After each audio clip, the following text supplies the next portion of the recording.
All right, so welcome back, welcome again to our Islamic Theologies of Tawhid Symposium, and this follows 1 week after our Christian Theologies of Trinity Symposium. So you are a lucky class. You get to hear from 6 Christian and Muslim theologians on their views of God. So last week it was 3 Christian models of God. Today you'll be hearing 3 Muslim models of the oneness of God. We have 3 speakers, Dr. Shoaib Ahmed Malik, myself, and Hasnain Naqvi. And starting us off today will be Dr. Shoaib Ahmed Malik, and I'll just stop my screen share and you can put your slides up.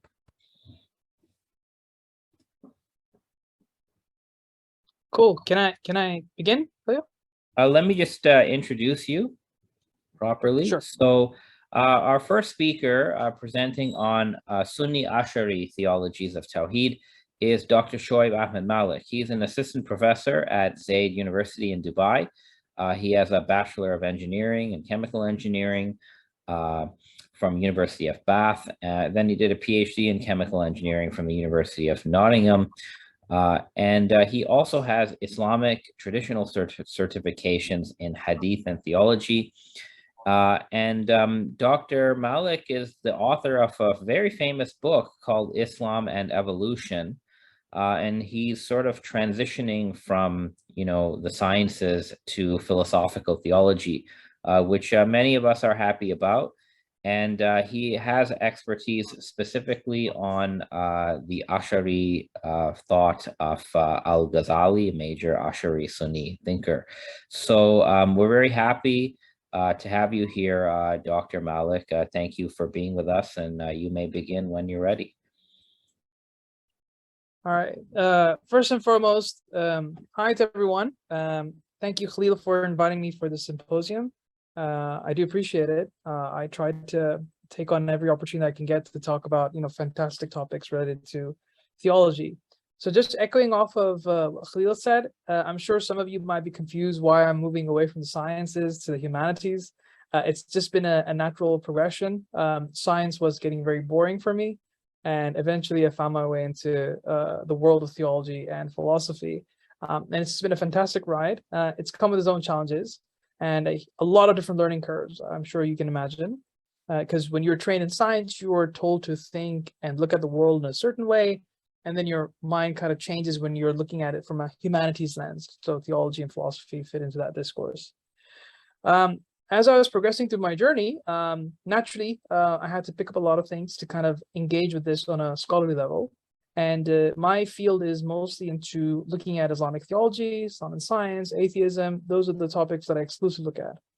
And for the past few years, I've been mostly focusing on the topic of evolution and Darwinism, and hence the reference to the book that Khalil made in his intro. But now I'm kind of moving into broader realms of theological discourse. The presentation that I have for you today is mostly just a very simple skeletal sketch of the Ash'ari school of thought. Naturally, I can't do justice to every single point and argument and counter-argument that they may have made to certain responses. But the plan here is to just give you an overview, and then hopefully through your questions, I'll be able to go into the finer details if and when I can, inshallah. Right. So just to give you some historical context, as mentioned by Khalil, the Ash'ari theology is a Sunni school of thought. So within Sunni theology, you have like 3 main schools. You have the Ash'ari, Maturidi, and the Athari/Salafi school of thought. The Ash'ari was, I would say, the second school of thought that had a systematic theological development. The first one was known as the Mu'tazili school. And for lack of a better term, and just for the sake of simplicity, they could be identified as being hyper-rationalistic in a lot of their thoughts, which the Ash'ari school were not really happy with. In fact, the founder of the school, Abu Hassan al-Ash'ari, was a Mu'tazili in the beginning, and then he kind of left that school and developed his own perspective. And the school is named after him, hence the Ash'ari in the term. Once he kind of penned his thoughts down, a lot of succeeding thinkers, formed and developed the school. So you have people like Baqalani, Juwaini, and Al-Ghazali, and Razi being the more famous ones.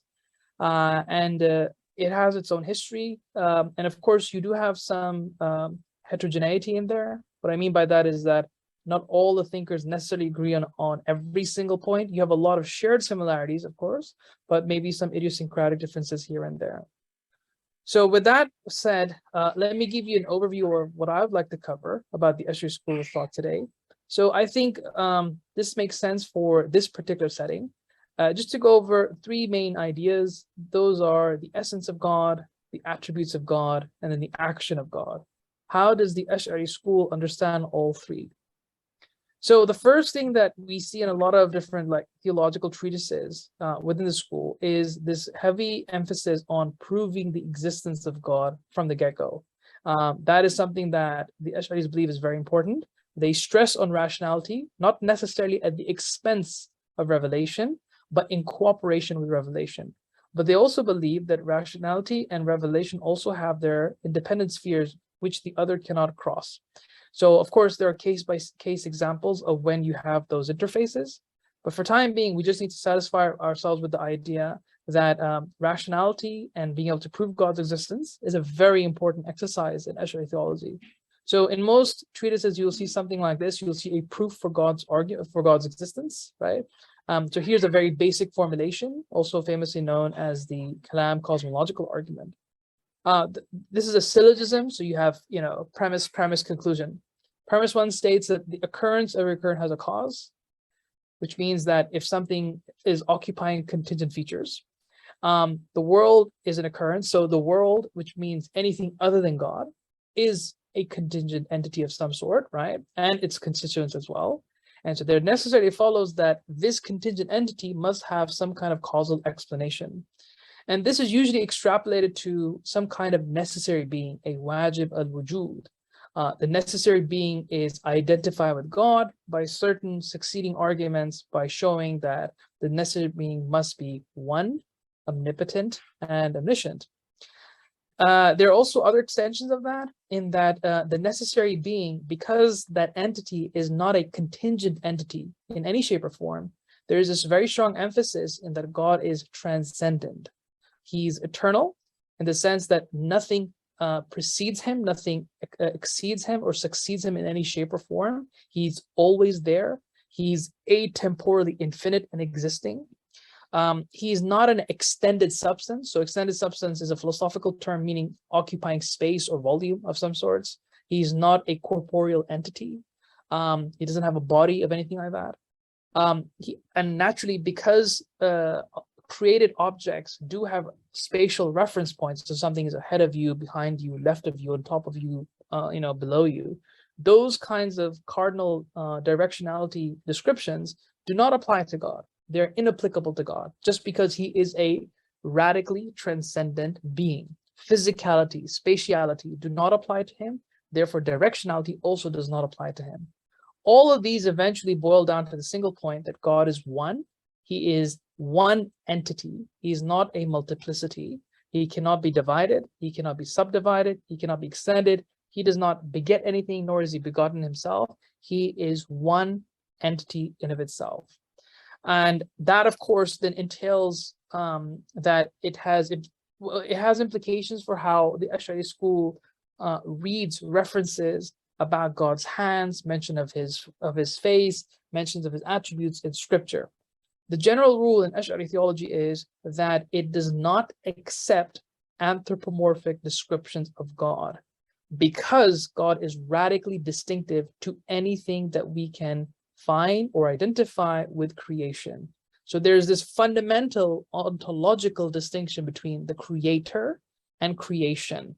And so when you have things like God's face or hands, those are usually taken either metaphorically, depending on the case, or they're taken at face value, but their modality, what they actually stand for, is something that's left for interpretation. This then falls on to the attributes of God. So once you prove that God has these kinds of descriptions that we looked at earlier, we then want to know what kind of things that God is, right? So these are the 7 main aspects of God's attributes. The first thing is that God has power. Now, God having power in this sense means God is omnipotent. And that means that God can do, he can create anything that he pleases. The limits of God's power, if you want to use that kind of terminology, is identified with not what is scientifically possible. So he's not bound to creating only something that is scientifically possible, but it's a broader modality that God can create anything as long as it is logically possible. So a logical possibility simply means as long as it does not entail a contradiction of sorts, God can manifest that creation. So for instance, God cannot create something that is completely red and white at the same time, because that is a contradiction in terms. God cannot create, for example, something that is sitting and standing up at the same time, because it's a contradiction of terms. But God can, if he wanted to, violate the laws of science. He could create me and uncreate me in a flash of a second. He could transform my mobile into a snake if he wanted to. He could literally cut the world in half and put it together again if he wanted to. So God is not bound by laws of nature or scientific laws. God is bound by whatever is logically possible, and he can do whatever he so wills. Naturally, God being omnipotent, has this codependency on him being omniscient. God is all-knowing. He knows absolutely everything. He's fully aware of what he's doing. And so that is a part and parcel of this creedal school. In addition to that, a logical intention is that this is a living being. This is not a dead being. The entity that we refer to as God is alive. And more than that, the Ash'ari school focuses and emphasizes on the fact that God has a will.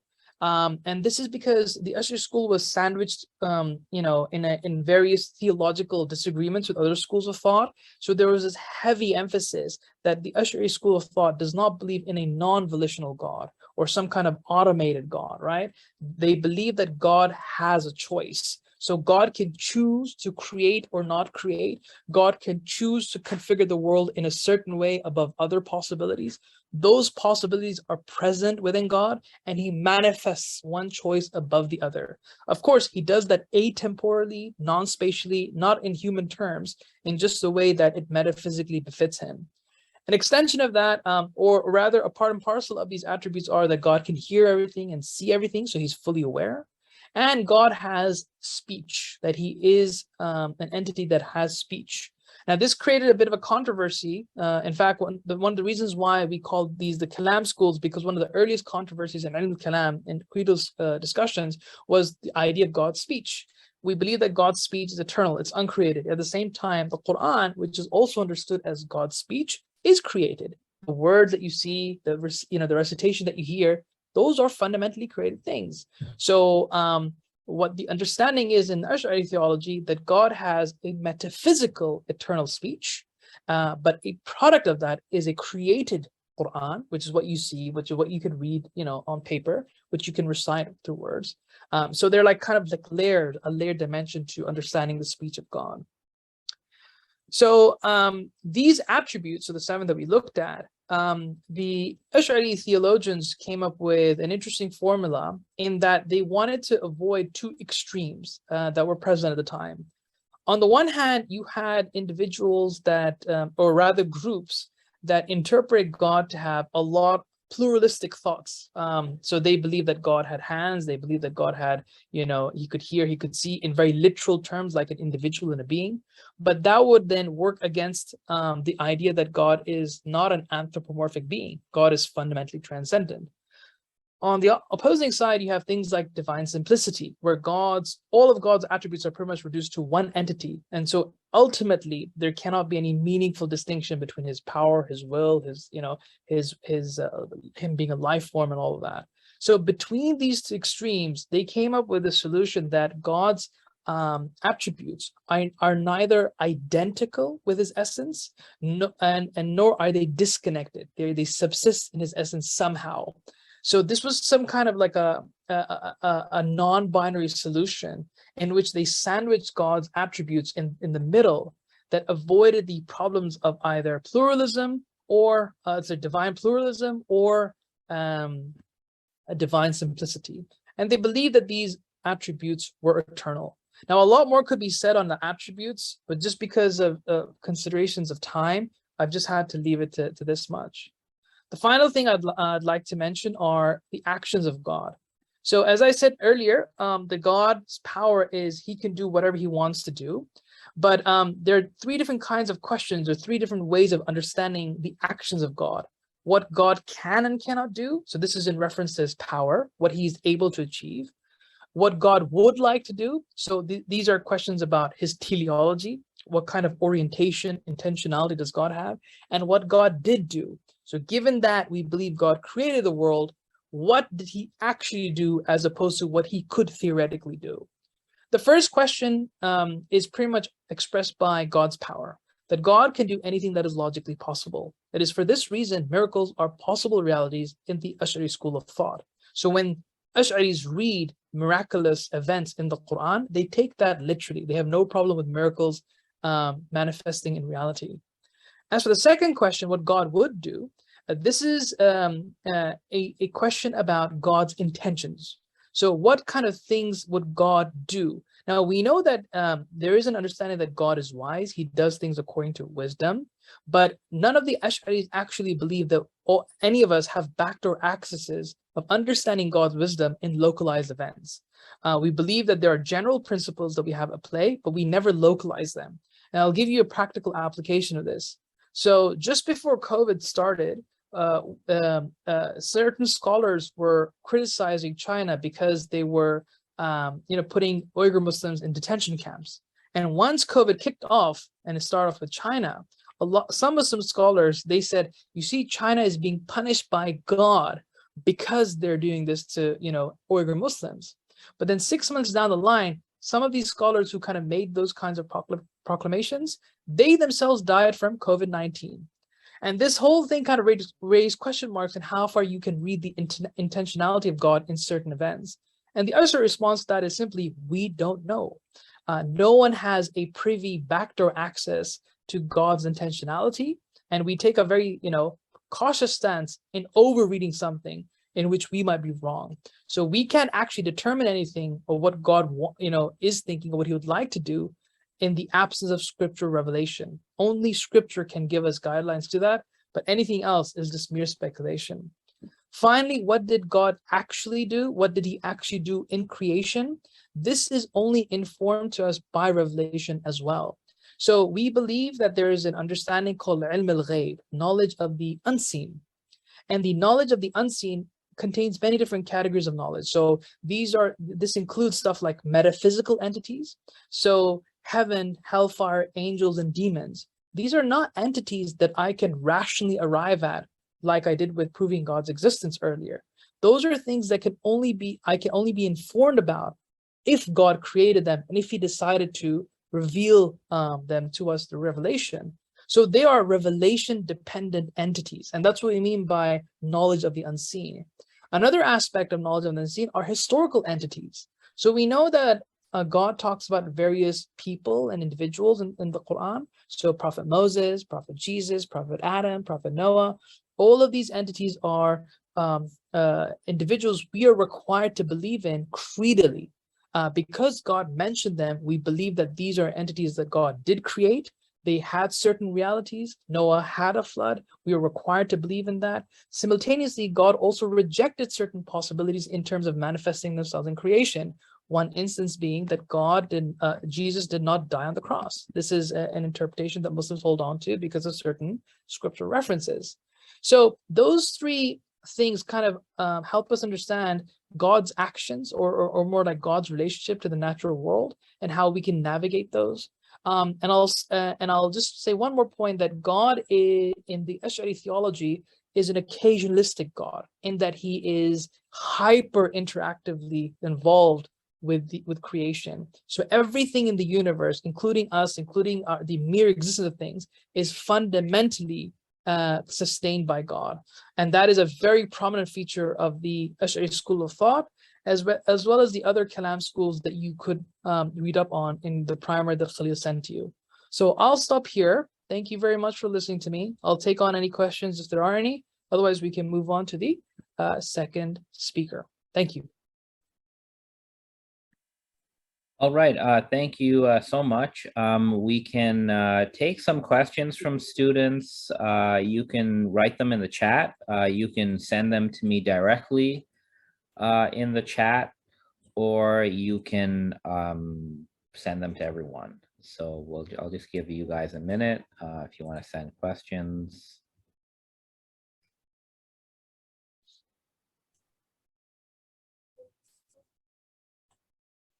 No, Khalil, I think that was such a superb lecture that I think no one has any questions to No, ask. you spoke too soon. I just got an anonymous question. The question, what is the exact argument of Ash'ari theology when it comes to evolution of tafsir? How does this, I guess the question is, how does Ash'ari theology apply to Quran interpretation? Oh, you know, this Oh, is your thing. right. Yeah. So I think it depends on what things you're interpreting, right? So if you're interpreting descriptions of God, here there's some things that are taken literally. So for example, God being able to hear and see, those are taken literally. Of course, non-physically and non-spatially, there is that qualification that's added, but those things are taken head on. But other things, for example, the idea that God having a hand or God having a face, those things are taken more of a metaphorical or allegorical reading, just because those descriptions, as we understand them, are not applicable to God. God is a necessary being that cannot have contingencies applicable to him. So naturally, things like those cannot be taken literally. Now, those are respect to God.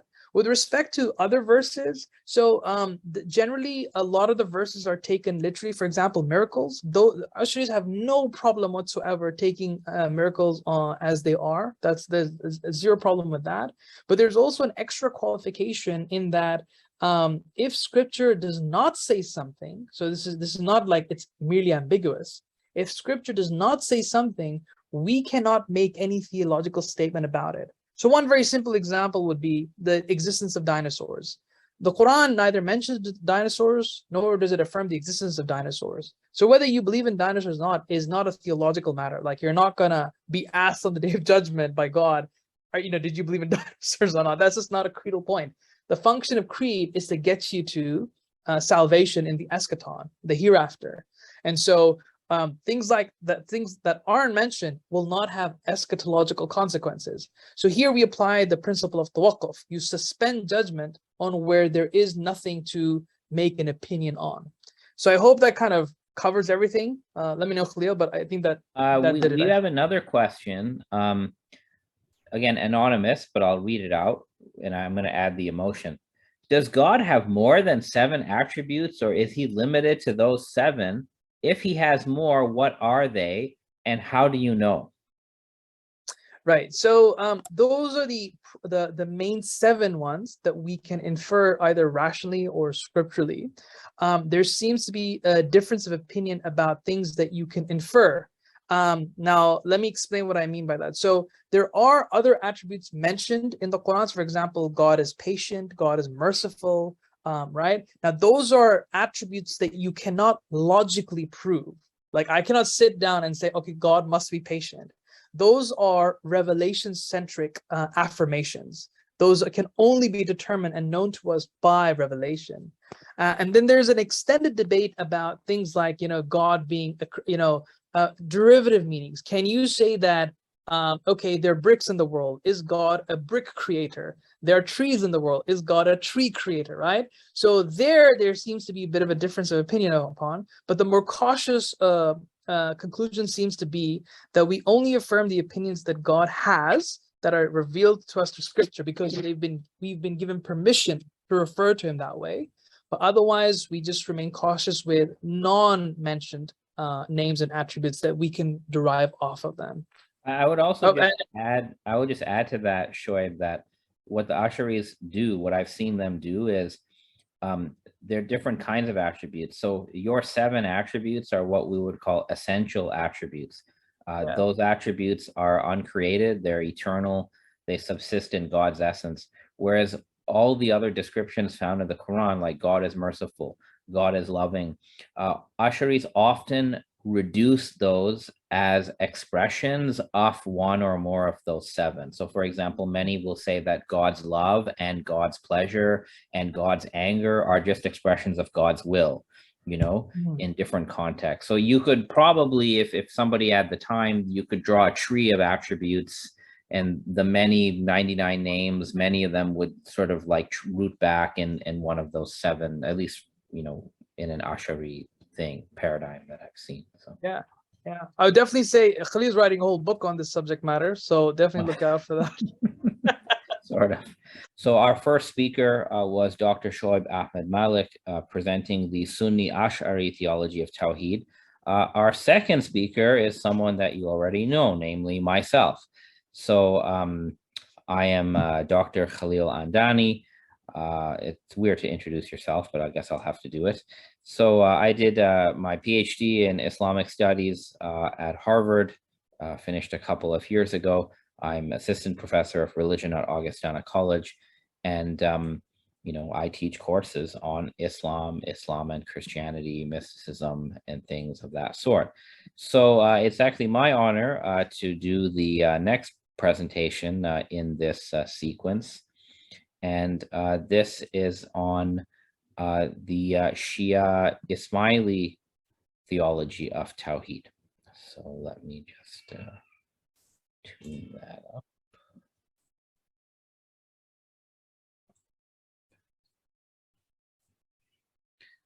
All right, so the Shia Ismaili Muslims are a group of Muslims that should be familiar to most people watching, but for those who don't know, Shia Ismaili Muslims are a subgroup of Shia Muslims.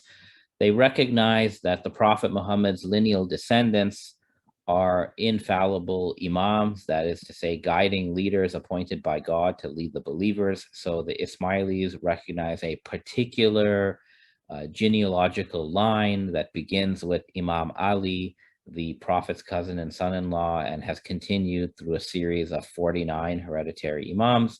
And that imamate lineage is manifest today in the present and 49th Imam of the Ismailis, Maulana Shah Karim al-Husseini, known as Aga Khan IV. And of course, we've had some class readings dealing with the Ismailis already. But today I'm really going to focus on the Ismaili theology of Tawhid. So this presentation, of course, is based on the writings of the major Ismaili philosophers who are named here in blue. You don't need to really know the specifics about them, but if people are wondering about the sources, those are the main sources for this presentation. So here's a bit of a summary. So the Ismailis regard God as the absolute, independent, in modern terms, unconditioned reality. And like many other Muslims, Ismailis do believe that God can be proven rationally through deductive arguments. So Hamiduddin Kermani used something like the unconditioned reality argument in his day to argue that by logical necessity, there must exist an independent reality upon which all other realities depend for their existence, and that independent reality is God. And through further logical deductions, one can demonstrate that God, the independent reality, is absolutely simple. So God has no parts, physical or metaphysical. God is unique. God is unbounded. God is timeless, so eternally timeless. God is immaterial. And for Ismailis, God is actually beyond attributes, which I'll talk about. At the same time, however, God eternally is the creator of all things. So everything other than God always depends on God to exist. And in Ismaili theology, it is held that God necessarily wills the creation of a perfect, eternal, first created being, which is known as the first intellect. And this gets into what scholars have referred to as a Neoplatonic worldview. And that's a worldview where the foundation of all reality is God, who's absolutely simple. And from God, there is an eternal creative act called the word or the command of God. And the first created being is known as the universal intellect, which is an eternal, perfect creation. And then there's the second created being called the universal soul. And the universal soul is the direct cause or the direct producer of what we call the cosmos. The universal soul produces matter, produces form, it sort of combines them, and it produces the cosmos as we know it. So this is like a summary of the Ismaili worldview. And in this presentation, I'll go into some of the specifics on these concepts. So just to begin with the theology of Tawhid, so the concept of God.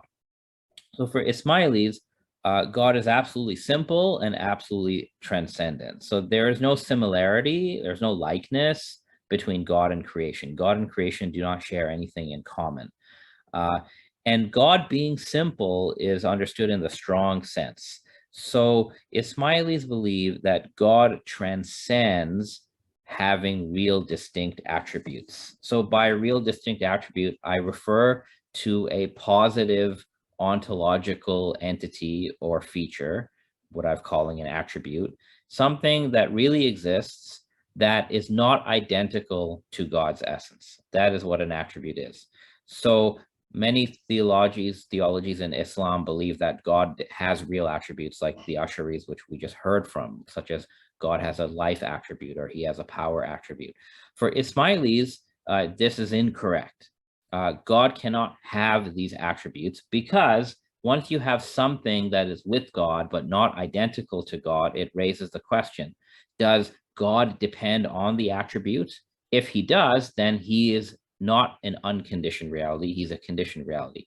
Or maybe you'd say that the attribute depends on God and God is independent, but then the attribute is not really divine. It's actually it's a creation, just an eternal creation.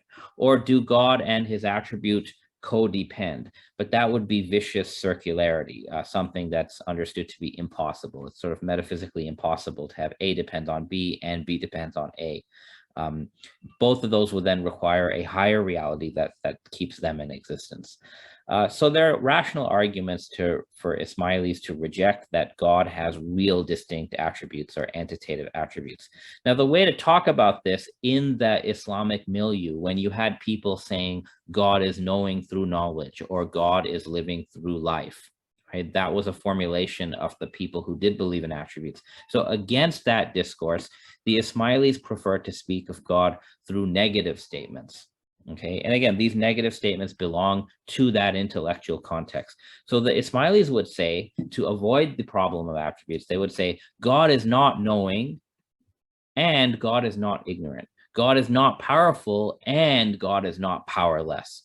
The first negation, when they said God is not knowing, God is not living, or God is not powerful, what the Ismailis are saying here is that God does not possess a real distinct attribute like knowledge, life, or power that is additional to his essence. Okay, so that's just a denial of a real distinct attribute. But then the Ismailis would add a second negation to make sure people didn't misunderstand. So they would also say God is also not ignorant, God is not dead, God is not powerless, which is to say God is not some entity that is lacking an attribute that he properly requires, to be himself or to be actual, right? So this is known as dual negation. And this is how the absolute simplicity of God was articulated by Ismaili thinkers. So Kirmani, who's an Ismaili philosopher, said that while affirming God through the negation of the attributes, when we say he's not this and not this and not this and not this, all that we negate belongs to whatever exists in creation. So when Ismailis make these negations, they are understanding that they're negating created attributes from God. And thus the Ismailis say that God is free from and transcends the attributes which are under his creation. Rather, he is the maker of the attributes. And that, of course, leads me to the next idea to make this clear. When people talk about attributes as real things, as concrete, distinct entities, the Ismailis would say that attributes do exist, but they exist in creation. God is the creator of attributes, okay, that they're not part of him, and they're not carried by him. All right. So when you look in the cosmos, you look in the universe, you see these traces of attributes. You look in the cosmos, you look at nature, you'll see traces of life, you'll see traces of power, you'll see traces of knowledge, you'll see information, and so on. You'll see wisdom. And the attributes in the physical world, they derive from the spiritual world, which we call the universal soul. And the universal soul has these attributes in a more real sense, where they're multiple. And the universal soul derives those attributes from the first intellect, which is the first creation. And those attributes exist at utmost perfection in the first creation, but they're still distinct. And finally, then, all of these attributes that are real and distinct, there is a multiplicity, they are all created and originated by God, who is beyond the attributes. That is the Ismaili position. Nevertheless, Ismailis in plain everyday language, right? In plain language, Ismailis still refer to God as all-knowing or all-powerful or all-living. But when we say that, we mean something different than what many other people mean.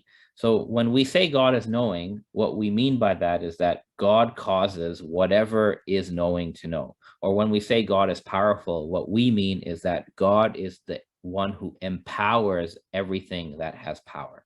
So God is the giver of life, knowledge, and power. He's not the bearer of life, knowledge, and power as multiple attributes. This, of course, then brings me to the concept of creation.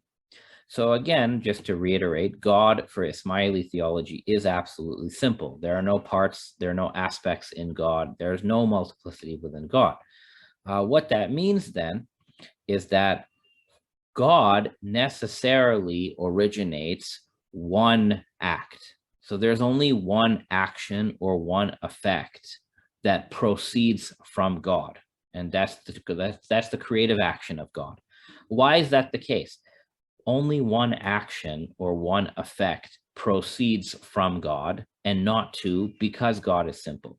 If two actions came from God, God would not be simple. You would have to posit a multiplicity within God to explain why there are two acts coming from God instead of one. So the Ismailis maintain that God necessarily issues one divine action.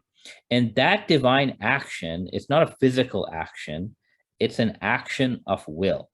Okay, so it's an eternal act, which means this act is always happening. It doesn't happen in time, and it's an act of will. It's literally an act of God choosing what exists.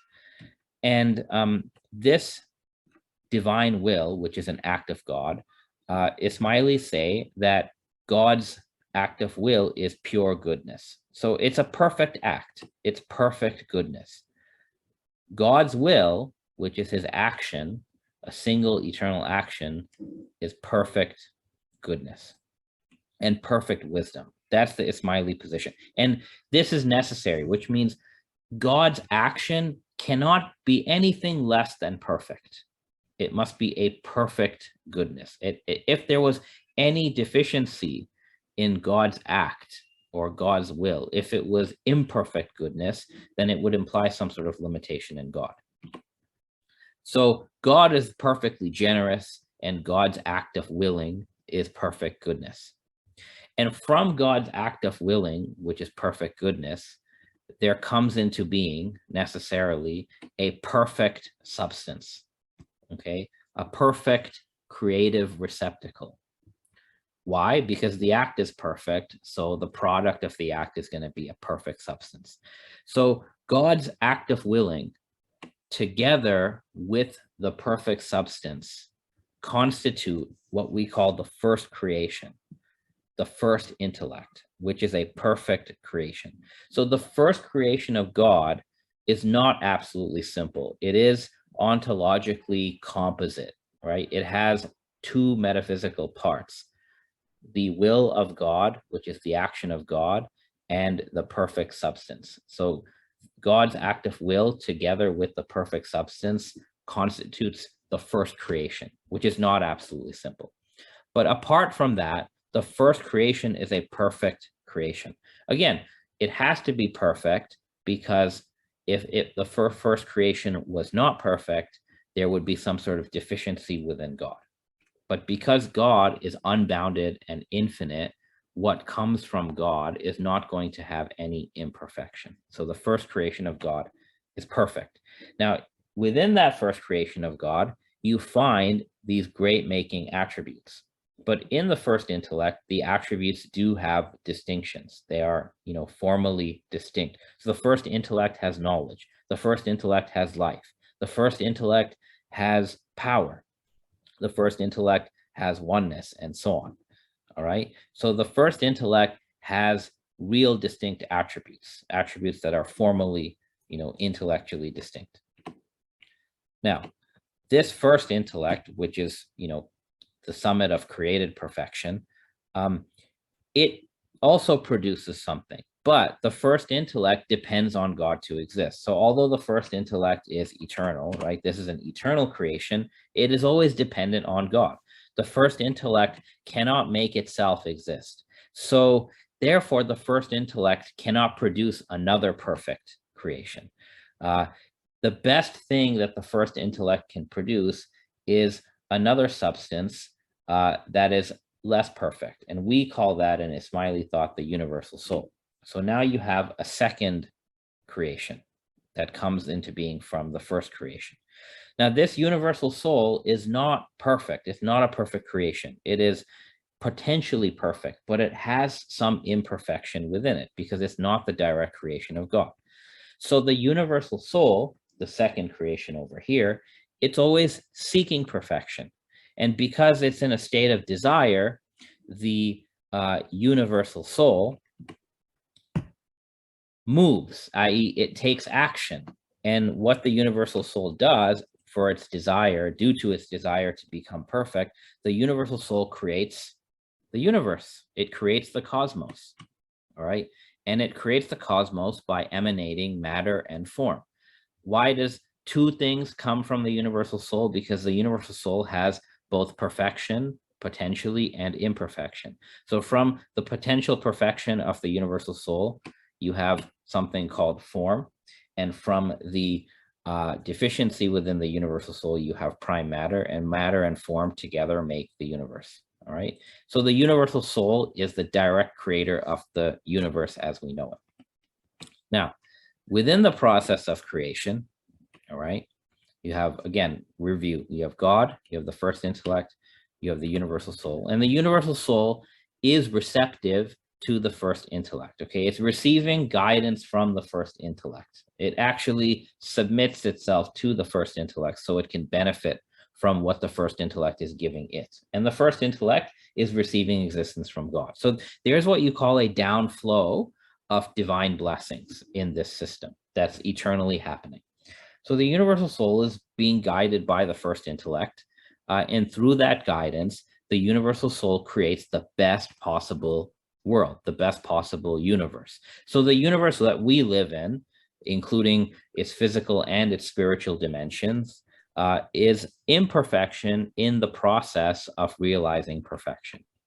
And because of that, the universal soul, through the guidance of the first intellect, within prime matter, it is able to project different forms of perfection, resulting in the very diverse universe that we live in, with all the different, inorganic and organic life forms within the cosmos, which is quite beautiful. This has all been produced by the universal soul.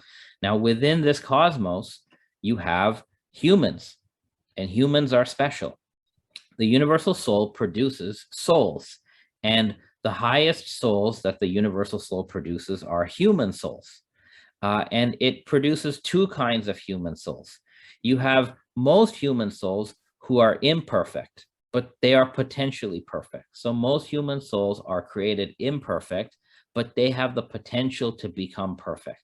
But then there are a few human souls in every time period who are already perfect. So the universal soul accomplishes its goal to produce a perfect soul. It does produce what we call in Islam perfect humans, or the perfect man. That is a human soul who is the perfect mirror of the first intellect. So the universal soul does produce perfect human beings. And in Islam, we refer to those as the Imams and the prophets. right? So this is just an explanation of Nasr al-Khusro, one Ismaili philosopher, who talks about how the universal soul produces, by necessity, perfect human beings. So in every age that the human species exists, there has to be a perfect man or a perfect human. For Ismailis, the perfect man is the Imam of every time. So for Ismailis, the present Imam is that perfect human. And again, when I say perfect, I mean perfect in this wider spiritual sense, right? Someone who embodies the virtues of the first intellect. That's a perfect human. So that perfect human was Prophet Muhammad. In earlier ages, it may have been Noah, Moses, Jesus, right? And after Prophet Muhammad, that perfect human is the Imam. So the existence of a perfect human who manifests through reflection the first intellect, this is a cosmic and a logical necessity. If the perfect human fails to exist, that would mean that the first intellect, which is a perfect creation, failed to guide the universal soul to produce something in creation that is fulfilled and perfect. And therefore, if the perfect human did not exist, the first intellect would be imperfect, it would be deficient, and therefore it would violate the absolute simplicity and infinity of God. It would mean God is deficient. But because God is absolutely simple, and because the first intellect is perfect, a perfect human must always exist. And for Ismailis, the perfect human is the Imam.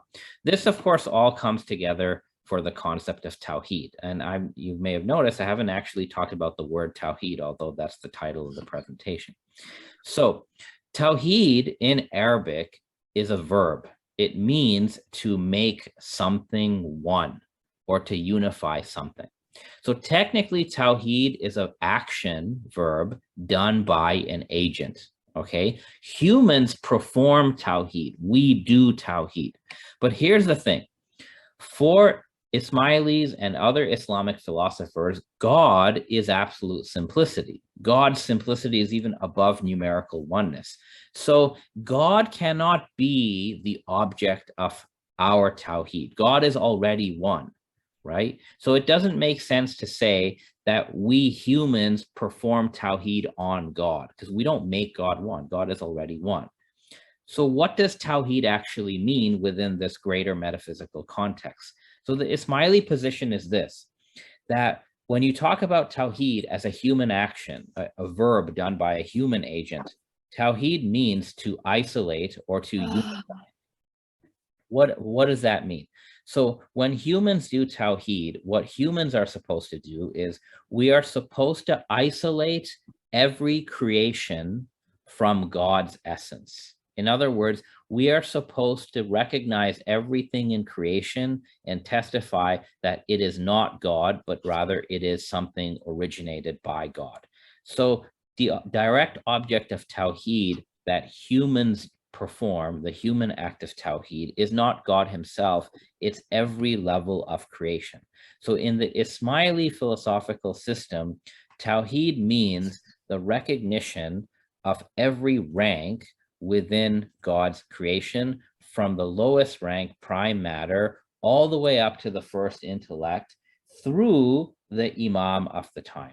So Tawhid means you actually have to recognize the proper cosmological excellence and position of every level of creation. And once you do that, you realize that from the lowest creation to the most perfect creation, you realize that each of these creations is not God, but that God is beyond the perfections and the greatness that we find within every level of creation.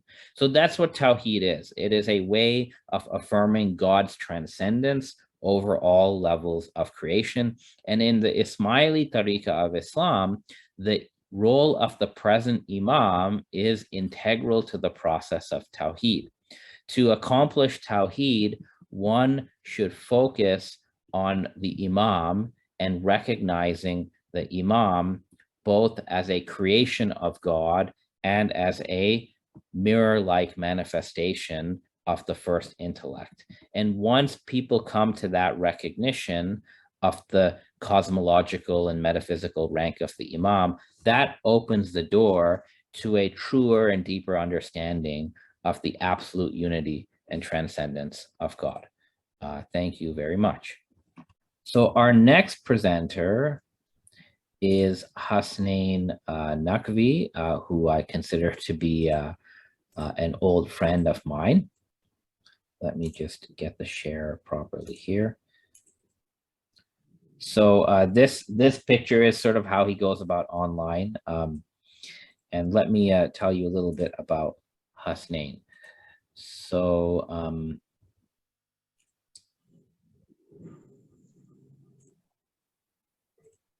Hasnain is a chartered accountant by qualification and profession. I'm also a chartered accountant, by the way. So it's nice to always have a fellow accountant with us. And Hasnain has been a passionate student of Islamic philosophy for the past 8 years. His work on the renowned Safavid Shi'i philosopher Mullah Sadr ad-Din al-Shirazi, popularly known as Mullah Sadra, has been commended by experts such as Professor Sajjad Rizvi of Exeter University. Hasnain runs a blog on Islamic philosophy in general and on the transcendent philosophy of Mullah Sadra, who's a major Islamic philosopher in particular. And Hasnain has delivered a number of lectures on Islamic philosophy, which you can find on YouTube on the channel called Brethren of Purity. So welcome, Hasnain. Thank you for joining us all the way from Pakistan, and the floor is yours. Yeah, thanks for the intro, Khalil, and thanks a lot for the invitation to this wonderful symposium. And hello to everyone in the class, Khalil's class. There is a lot that I have to discuss, so I'll just, begin immediately. And yeah, so here we go. Well, the Islamic intellectual tradition can be divided into various distinct camps or schools, such as the theologians, okay, for instance, the Ash'arites and the Maturidis, the rationalist philosophers, or the Falsafa, who are in turn subdivided into the Mashayun, or the Islamic peripatetics, the Ishraqis, or the Illuminationists, and the Sadrians, basically. Presently, the Ishraqi and the Sadrian schools in their entirety, and the Mashai philosophical school predominantly consists of 12 Shias. And then we have the mystics, or the Urafa, okay, which are dominated by the school of Ibn Arabi, or the Akbarian school. And obviously, we also have the Ismaili, the very rich Ismaili intellectual tradition as well. So I would be presenting the doctrine of divine unity, or Tawhid, from the perspective of the Islamic philosophers in general, and the 12 Shi'i Sadrian philosophers in particular, who represent the rationalists, from within the Islamic intellectual tradition. For the philosophers, there can be no inconsistency between reason and revelation, and this revelation never contradicts the dictates of reason, okay? So with this in mind, I would like to now begin with the conception of the doctrine of divine unity as it has been understood by the rationalist philosophers in the Islamic intellectual tradition. So the Islamic philosophers, they divide the concept of the notion of the doctrine of divine unity into 3 or 4 distinct categories. So you have the unity of the essence, the unity of the attributes, and the unity of the acts or actions, the divine actions. So beginning with the unity of the essence, we can say that according to the doctrine of the unity of essence, a plurality of necessary beings is impossible. So there can only be a single necessary being. This is because if there were 2 necessary beings, I mean, we're taking 2, okay, just for the sake of simplicity, in order to make the argument, easier to understand. Now, this is because if there were 2 necessary beings, there must be an aspect of differentiation or distinction over and above the aspect of identity, which is the meaning of necessity, since both of them are necessary beings, in either one or both of them, in order to distinguish one from the other. Because in the absence of any aspect of differentiation, there can be no otherness, there can be no plurality or multiplicity. Now, Now, if both the necessary beings have an aspect of differentiation over and above the aspect of identity, then both would be composites, and thus necessary through another. And that which is necessary through another cannot simultaneously be necessary in itself. But if only one of the two possesses the aspect of differentiation, then it would be a composite, and the other one would be the true necessary existent. Hence, a plurality of necessary beings is impossible. Okay, now moving on to the next category, which is the category of the unity of the divine attributes. The attributes of the necessary existent are identical to his essence. This is from the perspective of the Islamic philosophers. Now, obviously, we're talking about the doctrine of divine, the very famous, and the contentious doctrine of divine unity, okay, or absolute divine unity, or ADS. So from the perspective of the Islamic philosophers, okay, all the three distinct schools of Islamic philosophy, that is the Mashayun, the Ishraqiyun, and the Sadriyun, the divine attributes of perfection are identical to his essence, such that the attributes are the essence, and every attribute is existentially identical to all the other attributes, without there being any distinction between them. The plurality of the divine attributes is merely conceptual, but with respect to their external instantiation, they're all the same, in that the attribute of life is ontologically or existentially the same as the attribute of power, and the attribute of power is identical to knowledge, and so on and so forth. If the attributes of the necessary existent are held to be distinct and other than his essence, then that would entail that the necessary existent is in itself devoid of these ontological perfections, or is in itself devoid of life, knowledge, and power. But that which is devoid of some perfection cannot be pure existence or an absolutely perfect being, after it has been posited as being the most perfect and complete being. And this is the contradiction. Moreover, positing an ontological distinction or separation between the essence of the necessary existent and his attributes implies that the necessary existent is dependent upon something other than his essence for his perfection and completion, after it has been posited as being an absolutely self-sufficient reality. And this is once again a contradiction. Mullah Sadr al-Shirazi states in his Shawahid that the necessary existent is in itself, that is by his essence alone, the principle and source of all perfections and goodness that exist in the world. And thus every perfection and good emanates from his essence. And since that which is devoid of a perfection cannot bestow that perfection onto another, therefore the essence of the necessary existent cannot lack any ontological perfection or goodness. Everything possessed with goodness and perfection is such due to its participation in the goodness emanating from the essence of the necessary existent. Hence, it is not possible for that which illuminates all others to be in itself destitute of light and luminosity. But if the attributes of the necessary existent are distinct and separate from its essence and not identical to it, and everything other than the divine essence is contingent and an effect of some cause, then the attributes must also be contingent and dependent upon a cause. To posit that the attributes are both ontologically distinct from the essence of the necessary existent and uncaused entails a plurality of necessary beings, which is impossible. Now, the cause of the existence of these attributes is either the attributes themselves, something other than the necessary existent, or the necessary existence itself. But the first possibility is manifestly false. If the cause of the attributes is something other than the necessary existent, that would entail the dependence of the necessary being upon another for its perfection, and that which is dependent cannot be necessary in itself. If the cause of the existence of the attributes is the necessary existent, then the aspect within its essence that causes these attributes cannot be identical to the aspect that receives these attributes. An existent cannot both be a mover and the moved in the same respect. Similarly, the necessary existent cannot both be an agent and a patient or a recipient in the same respect. This entails a plurality of aspects within the essence of the necessary existent in order to be able to cause the attributes, because every attribute would be emanating from a distinct aspect within the essence of the necessary existent, and hence you have a plurality of aspects that together constitute the entirety of the essence. And as stated above, that which is composite is necessary through another, and thus cannot be necessary in itself. Therefore, the essence of the necessary existent being the simplest reality, or basit al-haqiqa in Arabic, and the truly one, or haqiqat al-wahida, cannot be the cause of multiple attributes. So this brings us to the third category of Tawhid, or the doctrine of divine unity, from the perspective of the Islamic philosophers.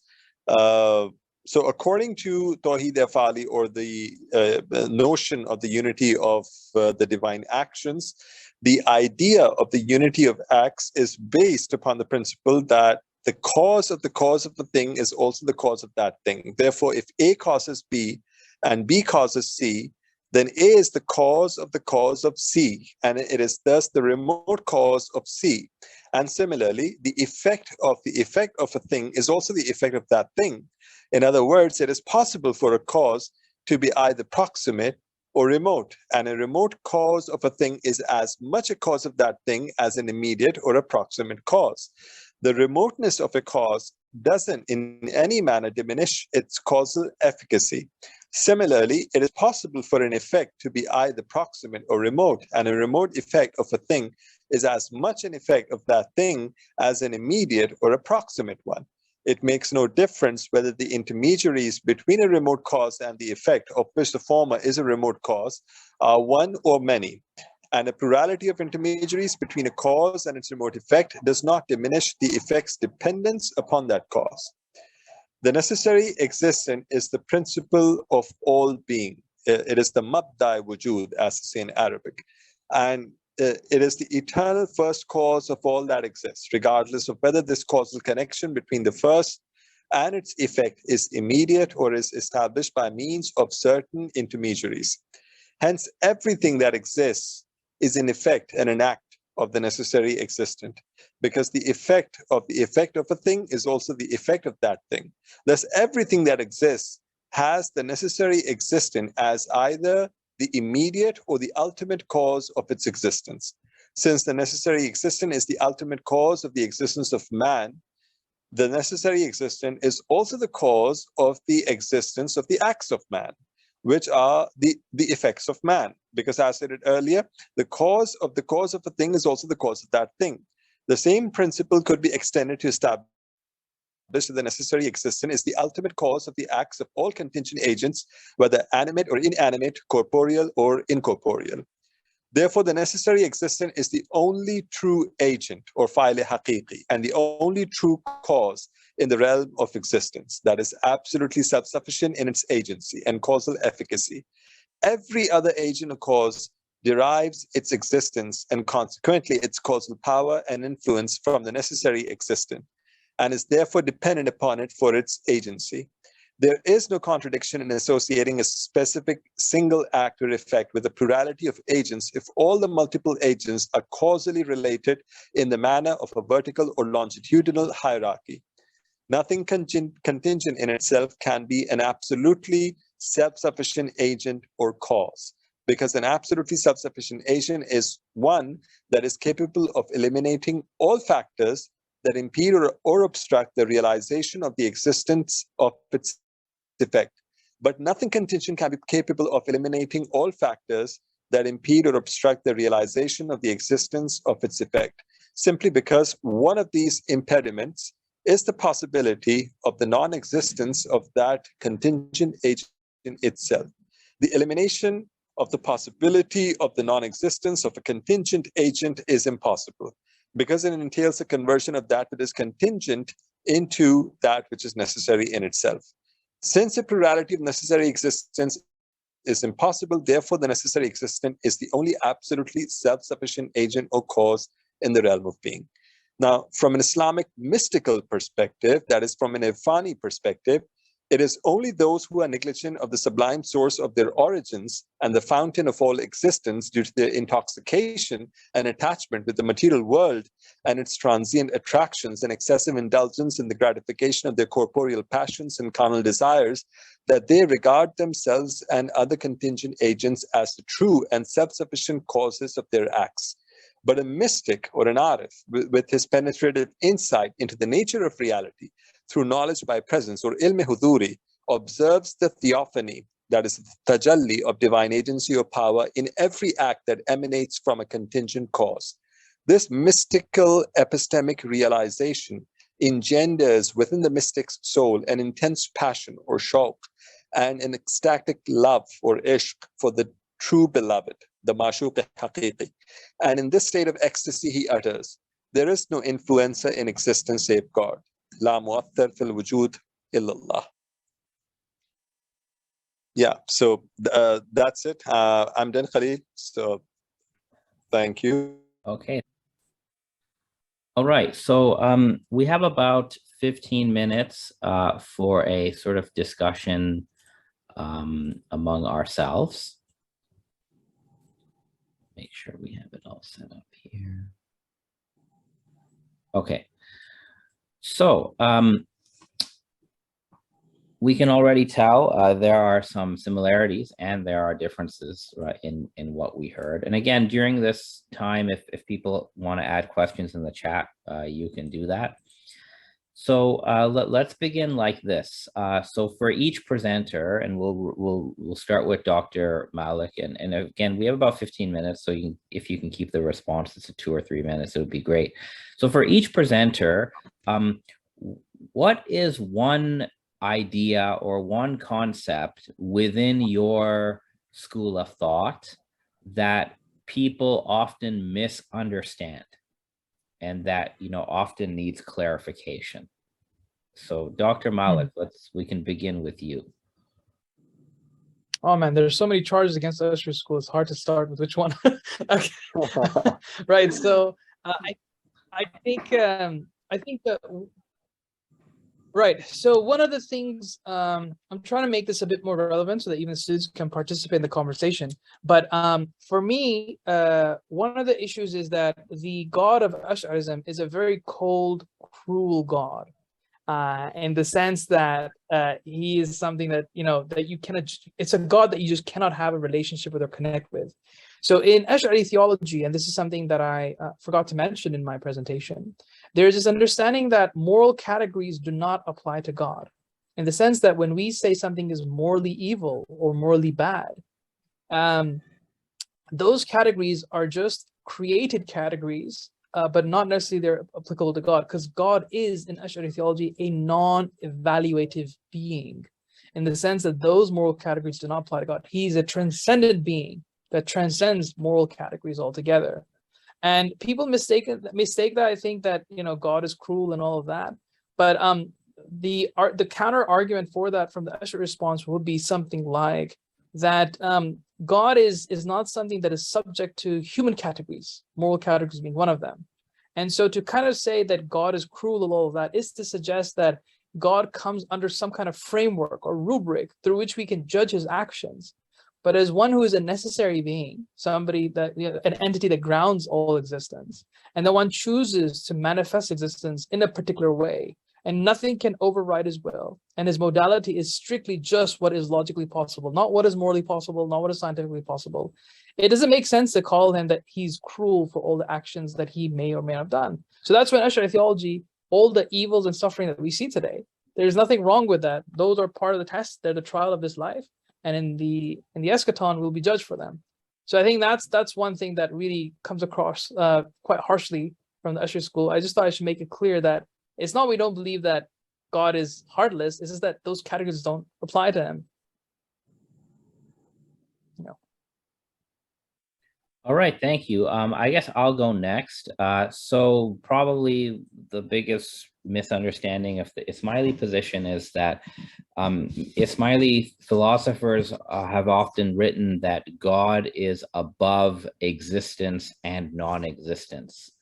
And some people have read this and said, well, this doesn't really make any sense. How can you say God doesn't exist, and so on? And my response to that would be that the term existence, wujud or ace in Arabic, doesn't have a consensus definition. So some people use existence in this very ambiguous way. It doesn't have a fixed meaning or concept. So if you use the term existence in a very sort of ambiguous way, then we have no problem saying God exists, because that doesn't commit you to anything. But in the Greek Neoplatonic tradition and continuing in the Ismaili tradition, the term exists or existence had a very particular connotation. Ismaili philosophers, when they talk about what the word exists means, they often believed that to exist means to be finite, to be bounded, and to be dependent. That's just how they construed the word existent, mojud or ace. So when Ismailis say God is above existence, they're not saying that they're atheists or that they're agnostics about God. What they're simply saying is God is beyond existence in the sense that God does not depend on anything and God is not finite. That's all that means. And that's why there's a dual negation. God is beyond existence and non-existence, such that everything that exists, i.e. finitely, independently, depends on God. So that would be sort of, something that people misunderstand about the Ismaili tradition. Hasnain, what is something that people misunderstand about the Falsafi Sadrian concept of God? Yeah, I mean, I think and feel that it is a view that targets or is directed against all philosophers. And by philosophers over here, obviously, I mean the Islamic philosophers, the Falsafa. So it is this opinion that somehow the Islamic philosophical tradition or the tradition of the Falsafa is not consistent with or not in harmony with the Islamic scripture or the Islamic revelation. And that is simply not true, okay? Because most people who allege or, who basically present this as an objection, okay, they're presupposing a certain interpretation and understanding of the Islamic scripture as being the standard or the orthodox understanding of the Islamic scripture. But that may or may not necessarily be the case, okay? So the philosopher, I mean, what they're trying to say is that, look, revelation, they don't see revelation as being contradictory or inconsistent to reason, to the dictates of reason. In fact, from their perspective, that which is rational is simultaneously divine. By divine over here, I mean it is a divine truth, okay? And therefore there is no harm in accepting it, in believing in it, okay? And that is why the philosopher, okay, did not find it problematic to basically accept the teachings, okay, the valid teachings of the Greek philosophers, okay, the peripatetic, the Platonic, and the Neoplatonic, Greek sages such as Socrates, Plato, Aristotle, Plotinus, Proclus, okay, and in many ways, the Islamic intellectual tradition is seen as basically a continuation or an extension of that extremely vibrant and rich Greek intellectual tradition. Okay, and so they don't actually see any conflict or any contradiction between reason and revelation. They see the two as complementing one another. Okay, or as they see reason as a tool, okay, that can be used for substantiating many of the propositions or the assertions made by the scripture or divine revelation, basically. And they see reason or aql as medium that can be used or employed to make sense of revelation, to better understand revelation.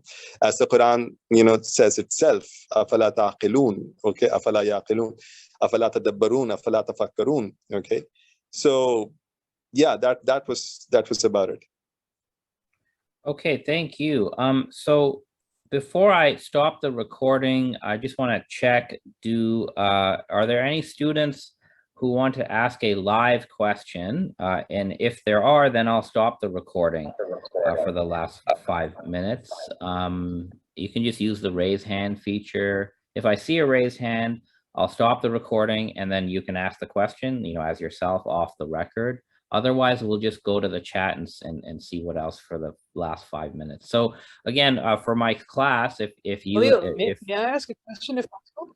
Yeah, sure. I just want to let you know. So for our class, if you have to go within the next 5 minutes, that's fine. But we'll probably keep chatting for a few minutes here. So I don't see any hands up, so I'll keep the recording on and we'll continue our panel. But again, I know students, if you have to log off and get to your next class, that's completely fine.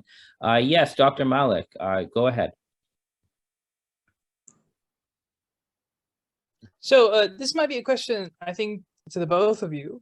Ghazali, for instance, he has huge issues with some of the positions of Ibn Sina, for one of them being necessitarianism, right? And he, as a result of that, he interprets Avicenna to reject miraculous readings in scripture. How true is that claim of Ghazali, and what would you say to that? This is to both of you. Sure. Hasnain, do you want to answer that? Avicenna on miracles? Yeah, I can do that, but if you want to go first, so I mean, you can. It's okay. Sure. But my quick thing would be Avicenna does have a theory of miracles, but for him, it's part of the sort of causal hierarchy, right? That is being sustained by God. So for Avicenna, he does not accept that God is going to temporally intervene in creation the way Asharis believe it. But a miracle qua miracle can happen in the sense that certain human souls, such as the souls of the prophets, because of the emanation that they receive from God through the intellects, the prophet's soul, and maybe the soul of imams and saints, they have the ability to manipulate matter in a way that weaker souls don't have. So that manipulation of the material realm by the intellect or soul of the prophet would still look like a quote unquote miracle, but it would not be what Asharis see as a miracle, namely a break in the divine habit or a divine intervention. Yeah. All right. Thanks. Other questions? So there's a question actually in the chat. How do Asharis solve the problem of multiplicity within God? Right. So thanks for the question. As I tried to articulate before, they seem to have this solution where they're trying to avoid both contextual pluralism, in the sense that we have all these attributes and we want to avoid eternal pluralistic thoughts in God. At the same time, they avoid divine simplicity, and they have various arguments against both. And so they reason towards a middle stance in which God's attributes are neither apart or identical to his essence, but neither are they other than his essence. So it seems to be this kind of formulaic response, which is situated in between. And if you push it down, it really kind of puts you in this epistemic unknowability category. And I think that that's as far as maybe our rational insights can go. So whether that you consider that a solution, epistemic, I wouldn't say agnosticism, that's not the right word. Maybe ultimatism, if you want to use that terminology, that's the farthest you can go with that. That might be their response to this. As for what they think about Akbarians, I think that's a big issue. Well, not a big issue, sorry, a big question, because Akbarian metaphysics is big, and there are many propositions in there. So is Ash'ari metaphysics, and I think on a point by point you can make those comparisons. So I think that would be, I think something that would require a detailed investigation to looking into. But I know that, I mean, this is just like off the bat, but I remember that some may interpret Akbarian physics to be panentheistic or pantheistic. But I know that some people have counter criticisms to that. So I remember William Chittick, for instance, he tried his very best to show that Akbarian metaphysics is not a pantheistic model, even though it might have the language of one. All right. Well, we are at our time. So this is sort of the conclusion of our first sort of segment. So a big thank you to our speakers, Dr. Malik and Hasnain. Of course, Thank you. you're not off the hook yet because you have to do it again. Yeah, You know, yeah. at 20 past the hour, we will reconvene again and basically redo the whole thing for the next class. But we'll have a panel discussion. It'll be a different panel discussion. We'll make it a bit more spicy. But for now, thank you all for joining us. I'm going to pause the recording, and we will be resuming at 20. So in about 15 minutes from now, and hopefully we'll get more time because all the tech is working. So see you guys in about at 20 past the hour. Thank you. Thank you so much. Let me just, so we can, we have some time. So if there are any questions for Hasnain for his presentation, we can take them. Yeah, sure. You guys, students, you can write through the chat. You can send me a private chat message, or you can send it to everyone, however you want to go about it.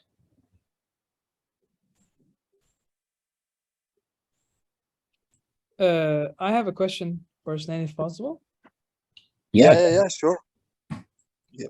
So, Hasnain, I have a question. So, I just wanted to get your thoughts on one contention that, for example, Ghazali raises, which is the idea that God's power is one attribute, right? And God's knowledge is a different attribute. But now, if divine simplicity were true, these would collapse into, pretty much identical equivalences.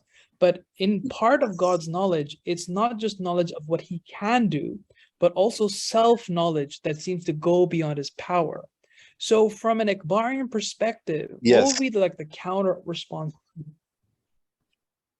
Yeah. This is a very, very common objection against the doctrine of divine simplicity, or the basata, of God. But it has a very, very, I won't say simple, because the solution to it is naturally not very simple, but it has a very technical solution, to it, offered by Mullah Sadra. Okay, it's sophisticated, so lend me your ears and just bear with me. So it's there are two distinct predications or aspects, basically. Okay, now if I were able to understand your question correctly, what you're trying to say is that obviously both the philosophers and the theologians, they agree upon the fact that divine potency or divine power only applies to that which is possible in itself, or umur which are mumkin bidhat, okay, which are essentially possible. And therefore God's power, okay, the question of God's power, or the applicability of divine potency does not extend to matters that are essentially impossible in themselves, or mumtan bidhat. Okay, now so God's power, okay, is only applicable to affairs or to matters that are essentially possible. But God's knowledge, it encompasses, okay, everything. Okay, there is nothing concealed or hidden from God. So God's knowledge, okay, it embraces, encompasses, and extends not only to things that are essentially possible in themselves, but also to things or affairs or matters that are essentially impossible in themselves. Okay, so, and therefore, hence, okay, as Ghazali, as you quite rightly, stated earlier, that he therefore says, and many others who basically, have written or spoken against the doctrine, okay, they also come up with similar sort of objections. That hence this proves that the scope of God's power is limited, okay, but because it does not extend to affairs that are essentially impossible in themselves, okay, because God can only do that which is essentially possible, okay. But the scope of God's knowledge, it it far exceeds, okay, the scope of his power, because God's knowledge encompasses, embraces, or includes both kinds of things, okay, not only affairs that are essentially possible, but also affairs that are essentially impossible. And hence, divine simplicity is proven to be false, okay? Now, the thing is that Mullah Sadr comes up with this very sophisticated, okay, and very logical solution to this entire issue. What he says is that, look, okay, now you have two distinct aspects pertaining to every concept, everything. Okay, so there is an aspect called primary predication, which in Arabic he calls hamale ula. Okay, so primary predication is the aspect from which you abstract the meaning of substantiality. Okay, given that thing, okay, from which you're abstracting that concrete reality is a substance, or it is the aspect from which you abstract the meaning of accidentality. Okay, provided the referent, okay, or the misdaq, okay, the concrete reality from which you're abstracting this notion happens to be an accident, an arad, okay? And then you have a second predication, a second aspect, which he calls the aspect of common predication, or hamale shaya sannai, okay, which is the aspect of that thing's ontological status, okay? So what that thing is in reality, okay?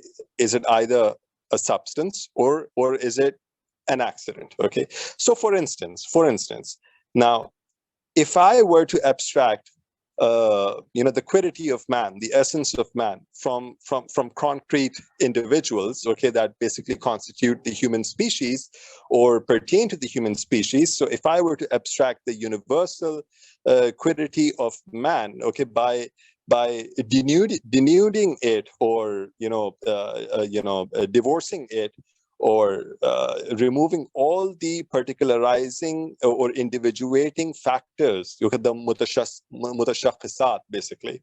So what do I get? Okay, so the quiddity of man is stated as just menami mutahassis mutaharrik bil irada. Okay, that a growing body, okay, that is capable of sensation, volitional motion, and intellection, right? Okay, so that is the generally acceptable quiddity of man according to the philosophers. Now, this quiddity within my mind, okay, what is it?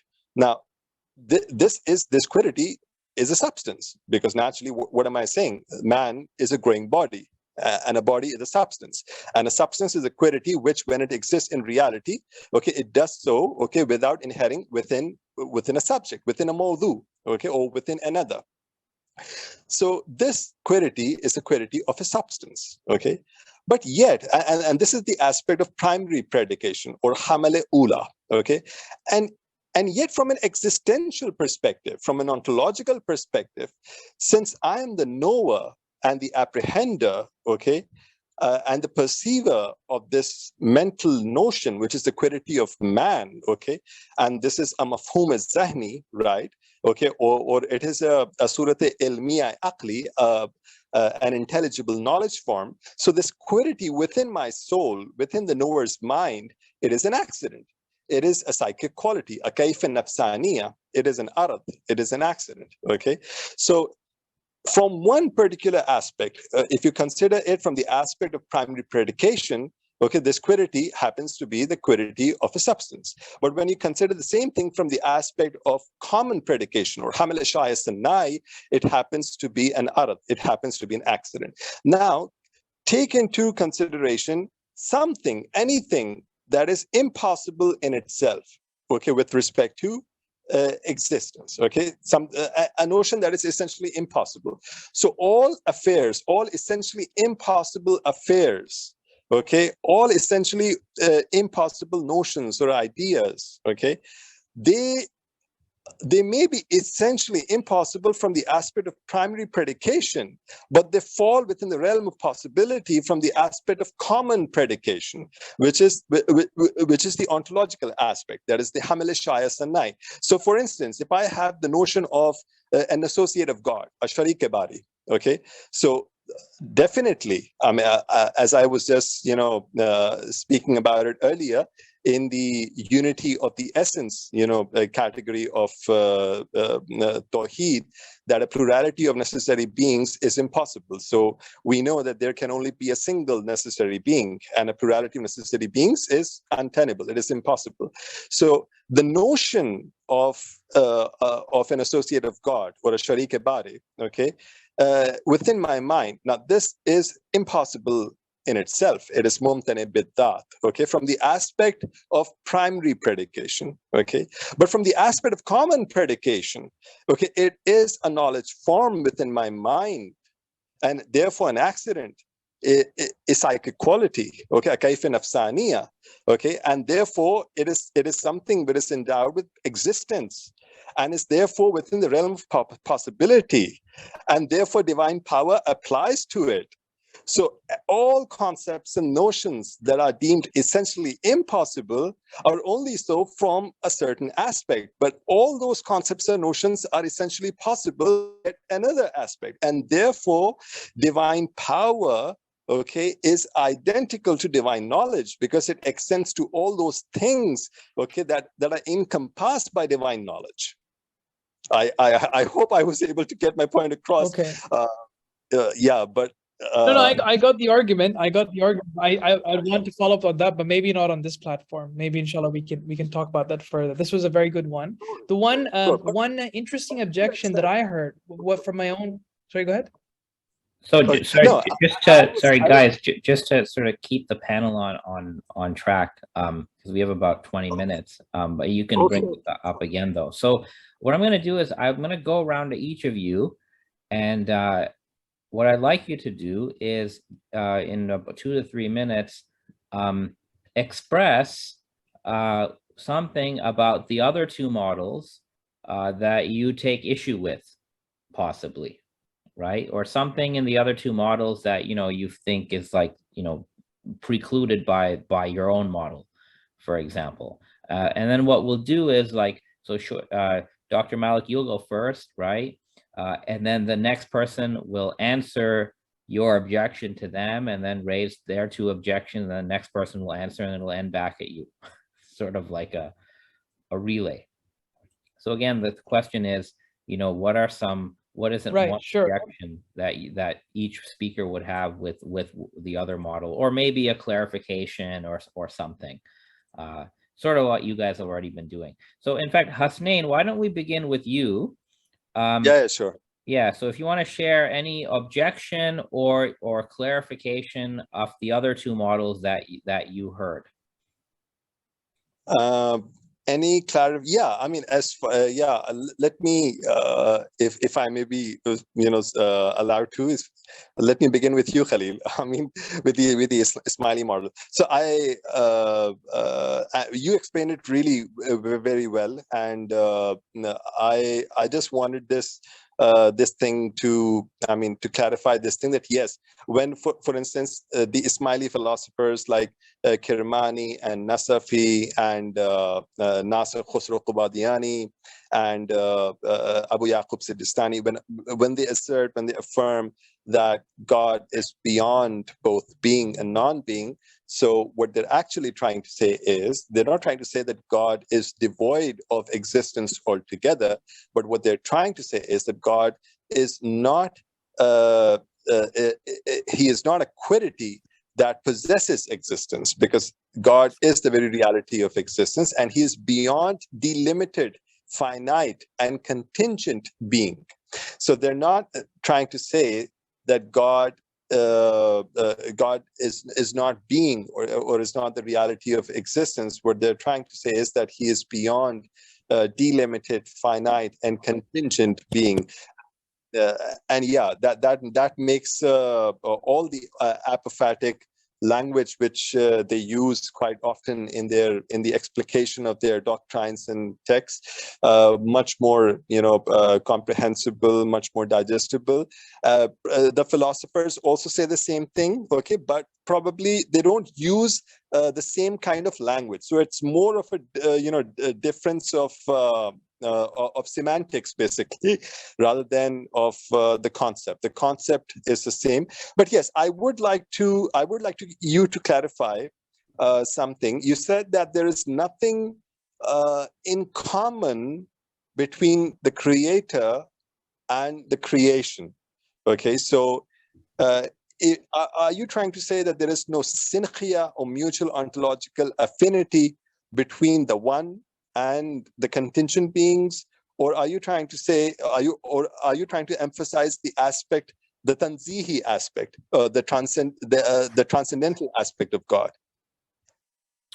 Okay, all right. And then you can also lay or present an objection or a question to Dr. Malik as well.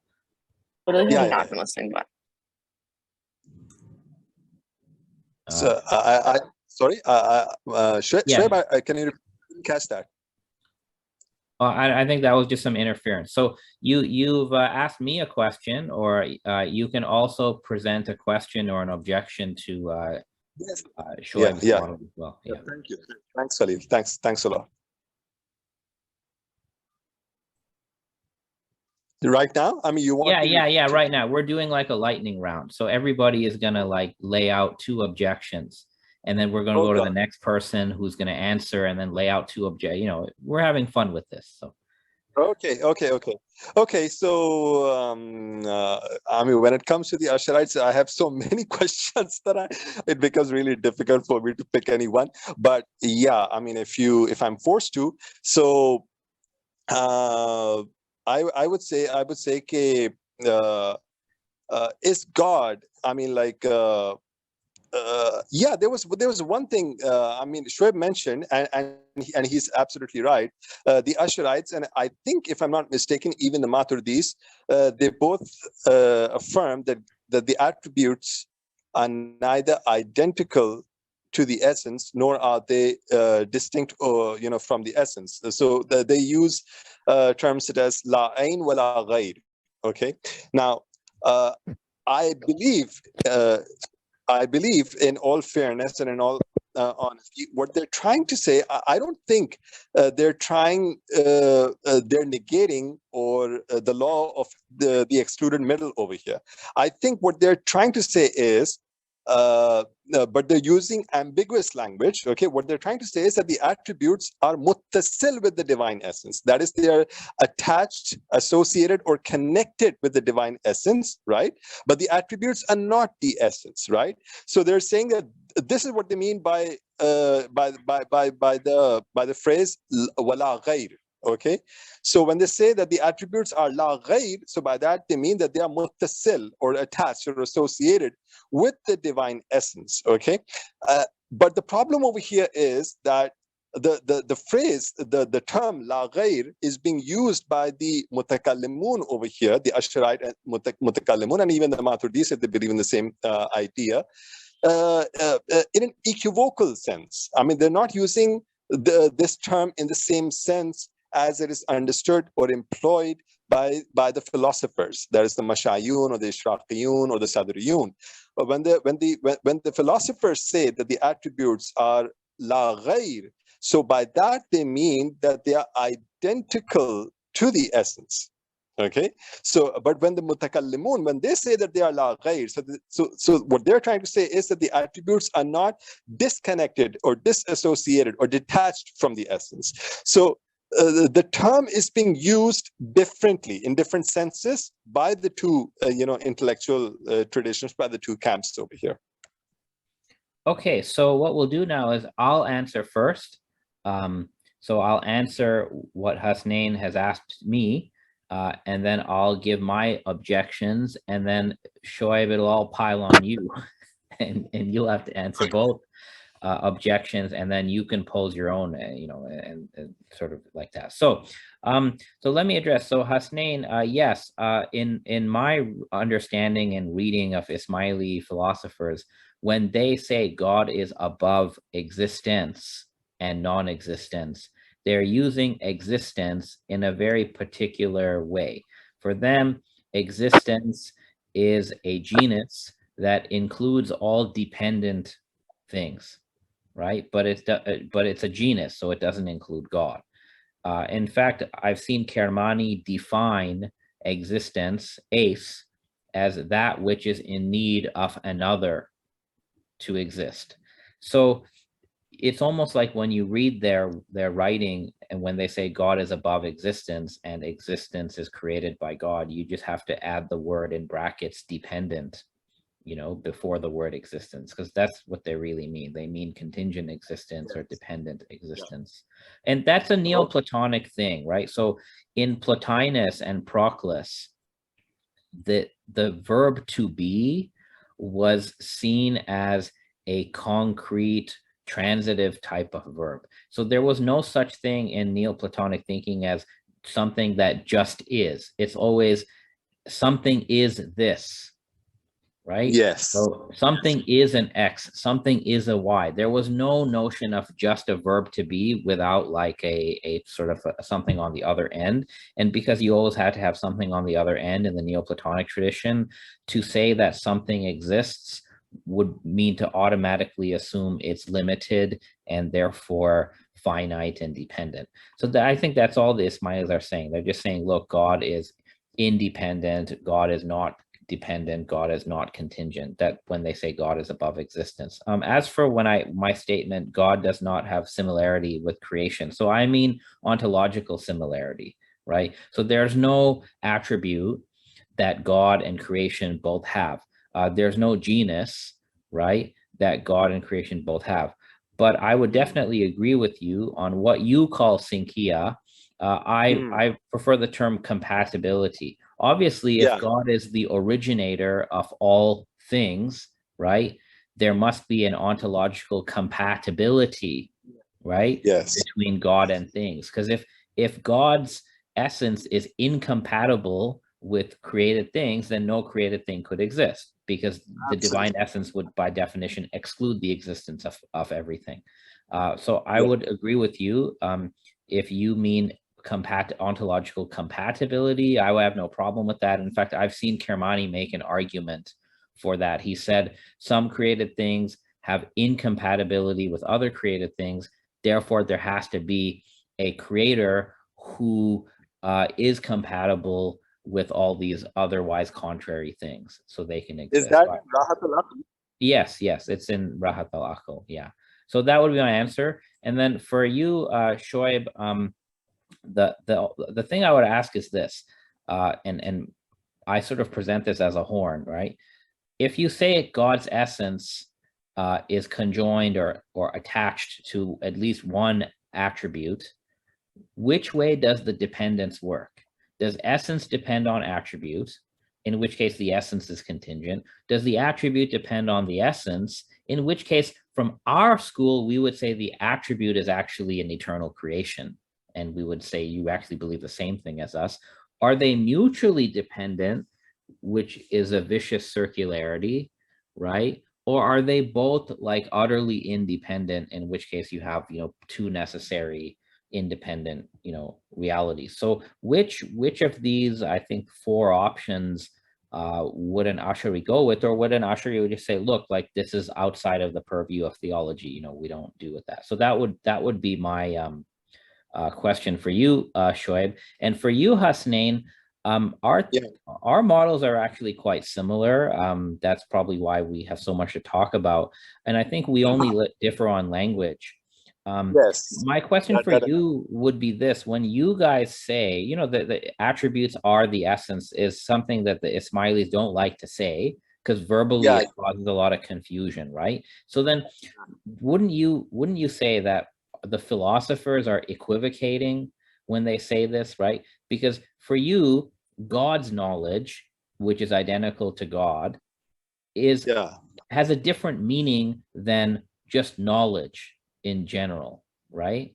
Or life in general. So it seems to me that, again, I agree with the meaning of what you say, but I feel the language is ambiguous, right? And is vulnerable to attacks from the Kalam tradition, which we know is there. So that's my question for you. But let's go to Shoaib, if you want to answer first. So Shoaib, I'll just to review with you.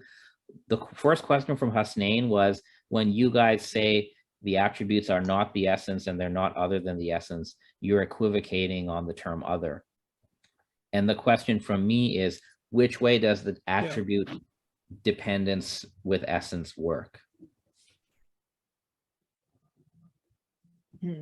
So from my point of view, I mean, like, this is an area that I'm still exploring, and I've been exploring this for the past 4 years. I'm very sympathetic to divine simplicity. I personally don't close it off as an option.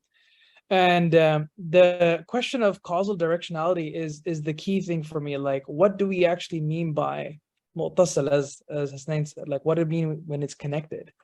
And I'm personally agnostic about this on the matter in terms of where exactly the argument lies.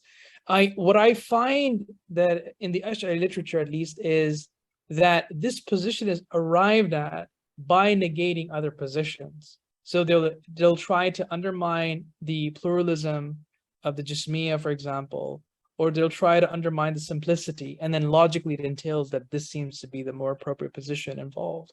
But in terms of what it actually means, I'm not sure. Like, for example, even when I was discussing it with my own sheikhs, I asked them about this issue. Like, well, what do you mean? Like, how would you solve this issue that the modality of God's power does not map onto, or it has an equivalence to, God's knowledge, because of that self-knowledge that doesn't seem to be, subject to God's power, and therefore you have two different kinds of infinity sets, if so to speak. And so his response was interesting. So he's an Ash'ari scholar, but he also has Akbarian sympathies, right? And he mentioned this question presumes that you have a subject-object divide. And that for me is a very interesting response, that this links up to religious language. Like, how far do we take religious language to understand and correspond to God? Like Ghazali, for example, in his Maqsad Asna, he says that in reality, we can never really say anything about God. Like, he's completely agnostic about religious language, right? So for those reasons, I don't have really strong stances on either of these positions. It's something that I'm still exploring. And I think that I wouldn't put my chips on any position as of yet. And I think that I'm kind of I understand the motivation behind divine simplicity. Metaphysically, it makes perfect sense. Like, particularly the way Edward Feser, he lays out in his book quite nicely 5 proofs of the existence of God. But whether I'm committed to that, I'm not sure. And yeah, I think for me at the moment, I'm still in this exploration phase where I don't think I have a proper answer to being able to identify exactly where I stand and how to be able to justify even the Ash'ari stance. Because I do feel that there's some tensions in there, and it's good to be self-critical of one's tradition if that's the case. But yeah, that'll be my response. To kind of address both of your questions in one go. In return to questioning you guys, I guess my question would actually be more from the side of universalism and this idea of fixed designation, essentialism, if anything. So I know, Khalil, because I've read your paper, right? I mean, for evolution, but evolution, I mean, if you take it to be true, the idea that there are these like discrete entities in nature seems to really get deflated, in the sense that, essences are just spatial temporal categories that we've arbitrarily defined from one species to another. But evolution just says things are working, very gradually from, one step to another.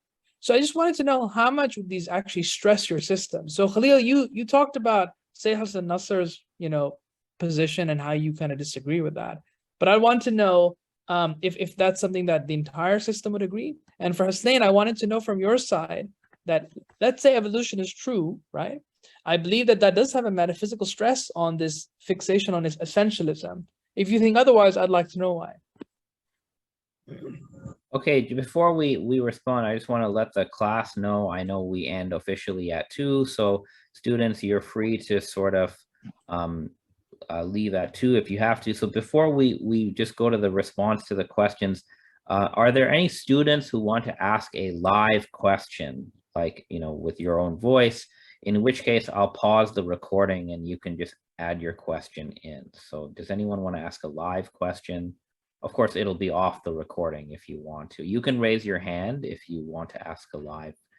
You guys tend not to, but I thought I'd give you a chance. So, okay, it doesn't look like anyone wants to ask a live question, which is fine. So we'll continue. So again, our conversation will probably go past 2 p.m. So when you have to leave, students, you can log off. I know you have other classes. But we'll continue. So, Hasnain, do you want to answer first? So I guess the question is about evolution and what that means for intelligible essences, you know, and this sort of thing. Yeah. I'm not sure whether I would to understand Shoaib's question completely, but let me go ahead with the answer, and Shoaib can let us know if I was able to understand his question. So you see, look, with respect to everything out there in reality, or you can ask two questions. Okay, you can ask, is it? And what is it?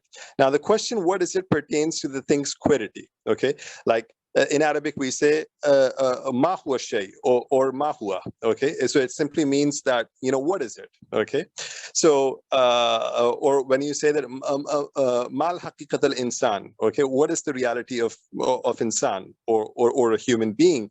And then you say that al insanu haywan al natiq, okay, human being is a rational animal. So the response to this question, what is it, provided it is accurate, provided it is correct, okay, it constitutes the quiddity or the essence of that thing. Okay, now this essence is basically abstracted, okay, from the concrete reality which is out there in the external world, in the alam al kharij. Okay, so it is abstracted from the existence of that particular object, or whatever thing it is that we are considering. Okay, the essence itself, okay, it is a mental construct. Okay, it is something at the body. Okay, it is something that exists in the realm of the mind. Okay, so these essences are not concrete realities, in the sense that they do not possess concrete external existence, or wujud kharij. Okay, so so I mean, like, I'm not sure whether I was able to understand Shoaib correctly, or if Shoaib can help me out in understanding this question, so I may be able to answer it better. If you're talking about essences in terms of the fixed eternal archetypes of the ayan thabita, so the ayan thabita, the knowledge, the divine knowledge forms, the surat ilmiya ilahiyya. Okay, the surat ilmiya ilahiyya are fixed naturally, because God is omniscient, and he's all aware, he's all knowing. On that point, which one? So on those archetypes that you were talking about, that's what I was talking to. So I'm assuming that those archetypes exist eternally and they're immutable, and of course that when you have members of that archetype, they're instantiated, right? So they pretty much become existentiated as a reflection of that eternal archetype. So of course, those archetypes exist in God's mind. But my question is that evolution kind of breaks away from hardcore rigidity, in the sense that there are no such things as fixed essences, because if you take evolution, just to kind of stress the argument that essences are just mere spatio-temporal descriptions that we've masked onto the world, but in reality, all species are eventually evolving. So even what we come to identify biologically, X species, Y species, Z species, those will modify according to time and space in a variety of different degrees and settings. So I want to know if theory of evolution stresses on this idea that there are these immutable eternal archetypes. Does that help? I mean, it does help, but I don't agree with the notion that essences are spatio-temporal. They are quiddities. So quiddities, and as I just said earlier, they're mental constructs. So they're devoid of external existence, right? So they're not exactly spatio-temporal archetypes from the aspect of primary predication that I spoke about earlier. So they're not subject to change in that, because they don't have existence. They don't have external existence out there. Are you getting my point? I mean, like, even if there were no mind to intellect the human quiddity, the human quiddity would remain what it is. Okay, so from the putting aside human cognition, maybe I can maybe I can add my input on this. So a lot of this will come down to what do we conceive the essence to be? Not just the ontological status of an essence, but like its content. Are we talking about the shape of an organism? Are we talking about DNA? Is that the essence? Are we talking about some common shape structure that a whole bunch of things share, like all the cats? Like, simply the answer to the question, what is it? Right. But the question that we can go deeper, because there are actually in contemporary literature, and Shoaib, he knows this much better than us, but there is a revival of Aristotelian essentialism, right? You have people like Oderberg, and in fact, for that evolution article, I'd never cited it, but I read a paper by Christopher J. Austin, which is all arguing that actually in the age of evolution, you do have essences, but the content of an essence is not simply shape or structure. It's a set of powers or dispositions. So if you conceive the essence as a set of dispositions that are manifest in a particular thing, right, then you can have an evolving genome, right, where the DNA is always shifting and changing and all these things.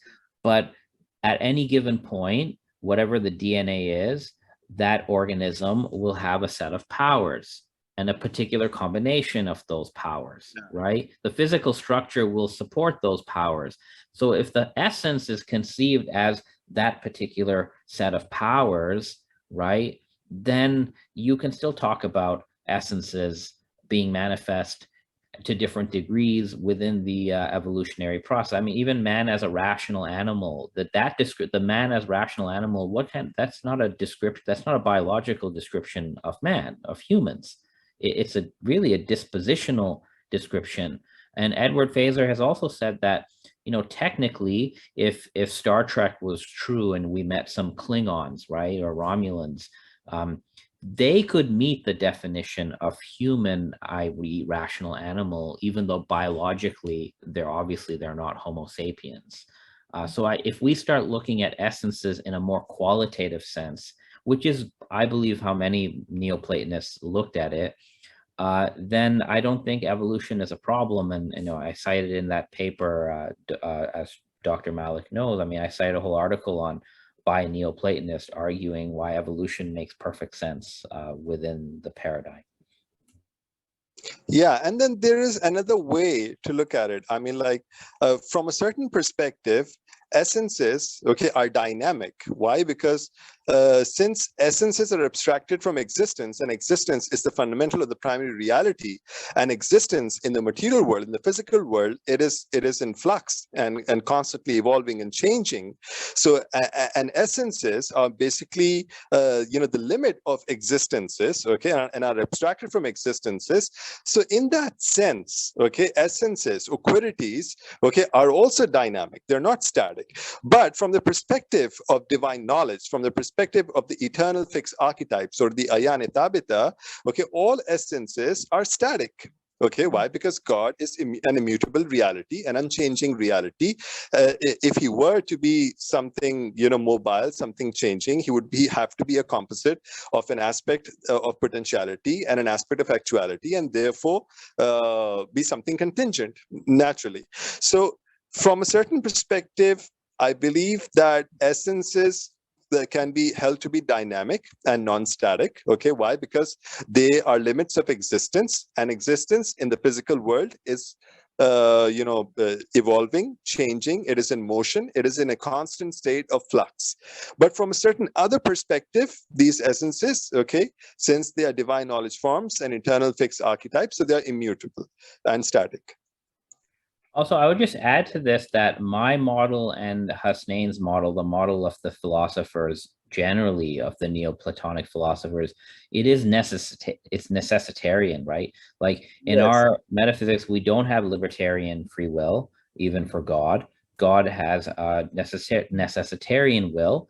And also, there is no real we don't have brute contingency, right? So we don't have metaphysical chance. I think that's what, Shoaib, you talked about it in your book, right? So because we don't even have chance at the metaphysical level, like you won't have physical gaps in nature. That's something you cannot You cannot Yeah, doubt. we won't have that. So Right? so you can have evolution, right? And although epistemically it looks like chance, metaphysically brute contingency is impossible. And what will happen is that you could take any organism, right? Every moment in its evolutionary process, every moment pre-exists in the first intellect or in one of the celestial intellects. Every moment, every possible moment.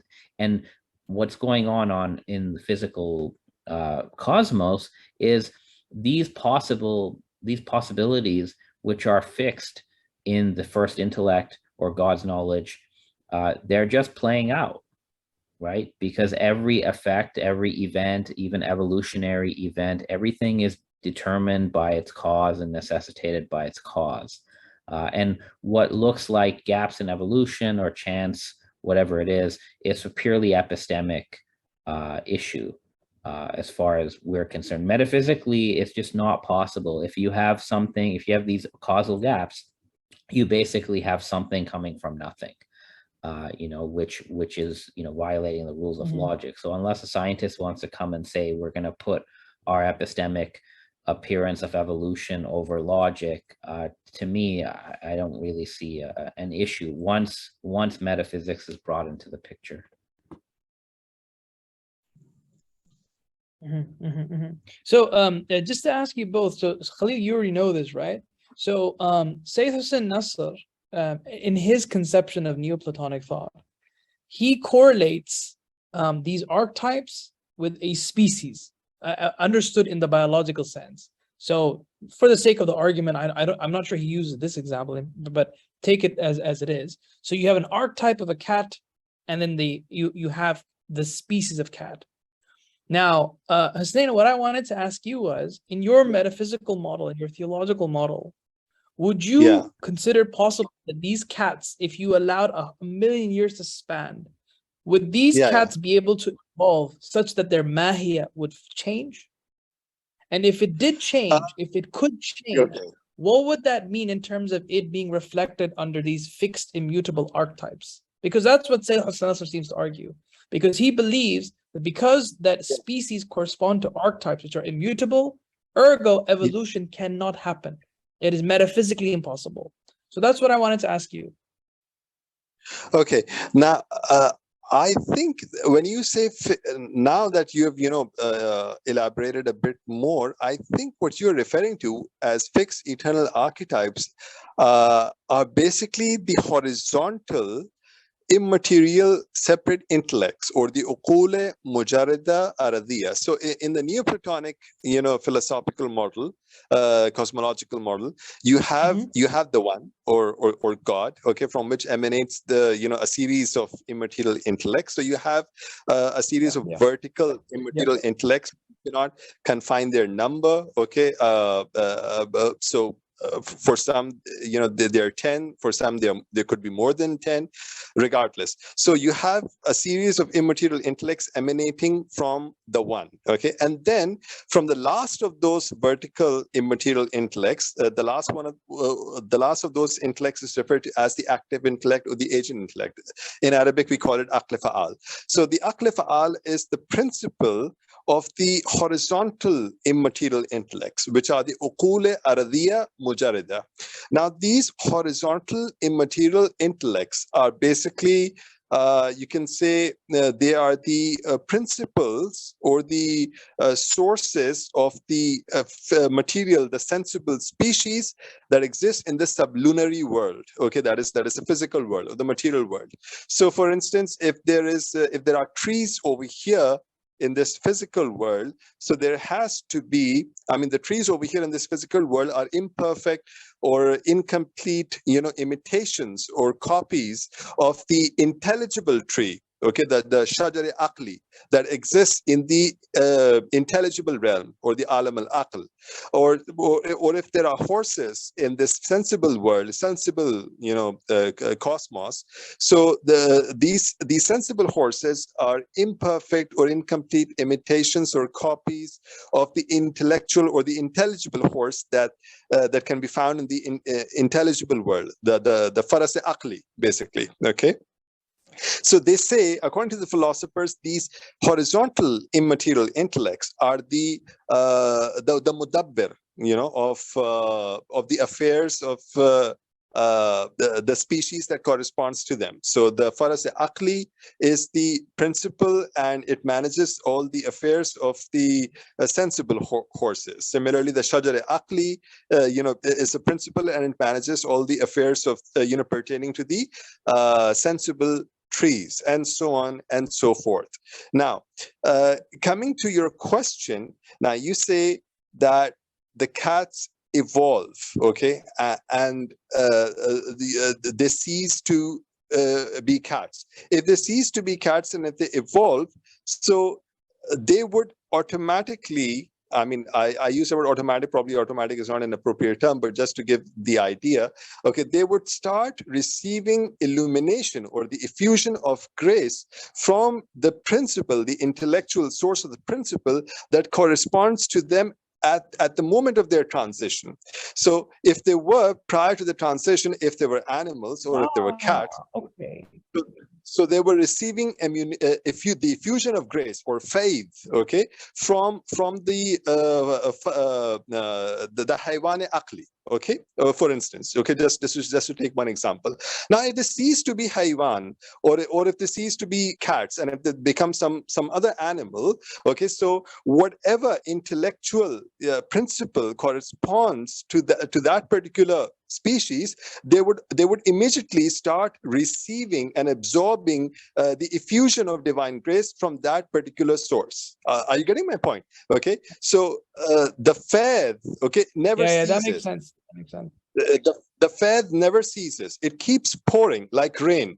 Okay. Now you may cover one bucket with a lid or a covering. Okay, and that bucket may transform itself into some other vessel. Okay, but this does not imply change or mutability in the rain that is falling. The rain is constantly pouring forth ceaselessly. Mm-hmm. Shoaib, Houston Smith actually says something like this. He says that the world of archetypes has all these different archetypes. The archetypes also reflect it on each other. So you can actually have multiple archetypes sometimes manifesting in a material thing, So it's like you have the material. So you can have combinations. You can have combinations. I mean, there's nothing to my knowledge.